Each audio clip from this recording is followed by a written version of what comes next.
Permisi, perkenalkan nama saya Ridwan. Saya di sini mau ikut bertanya pada Pak Dede mengenai perihal masalah COVID. COVID telah merajalela di negara ini, bagaimana masyarakat sekarang menurun. Banyak perekonomian mereka, pekerjaan banyak yang menganggur.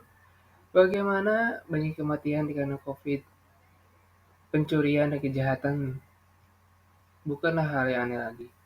Karena itu di sini saya ingin bertanya pada Bapak Dede, mengenai bagaimana menurut Bapak, pendapat Bapak untuk menyelesaikan masalah tersebut yang sedang merajalela negara ini yang disebabkan oleh COVID.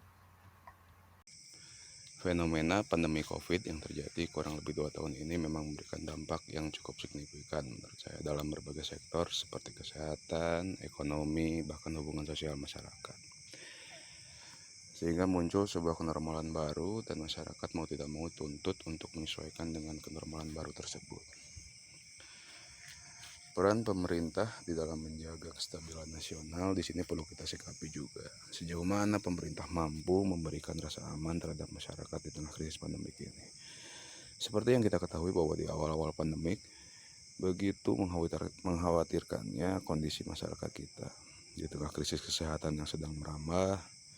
Pembatasan kegiatan sosial masyarakat yang dilaksanakan oleh pemerintah dalam rangka mengurangi penyebaran virus COVID, dan ini secara otomatis juga berdampak terhadap proses hajat hidup orang banyak.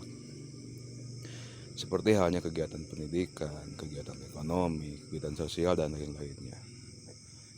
Semuanya dibatasi tanpa sedikit pun persiapan, sehingga sempat menimbulkan kepanikan pada psikologis masyarakat. Kita lihat di media-media sosial puluhan ribu karyawan di PHK karena ketidaksanggupan pihak perusahaan untuk menanggung beban risiko karyawan pada awal-awal COVID. Pusat-pusat perekonomian ditutup yang menyebabkan kerugian para pelaku usaha. Sementara terjadi peningkatan jumlah pengangguran di masyarakat. Namun kebutuhan pokok hidup tetap harus terpenuhi seperti asupan makanan dan jaminan kesehatan.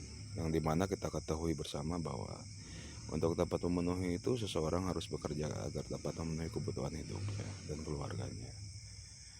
Sehingga wajar ketika tingkat kriminalitas ini meningkat karena ada dorongan kebutuhan untuk hidup. Nah, lantas bagaimana kita menyikapinya? Ketidaksiapan untuk menghadapi sebuah kondisi krisis ternyata tidak hanya dialami oleh pemerintahan kita saja, namun juga oleh masyarakat itu sendiri. Kebiasaan konsumtif di masyarakat mengakibatkan kurangnya persiapan masyarakat dalam menghadapi kondisi krisis, baik secara mental ataupun infrastrukturnya. Maka dengan adanya pandemi ini kita disadarkan akan pentingnya memenuhi kebutuhan hidup secara mandiri di masyarakat.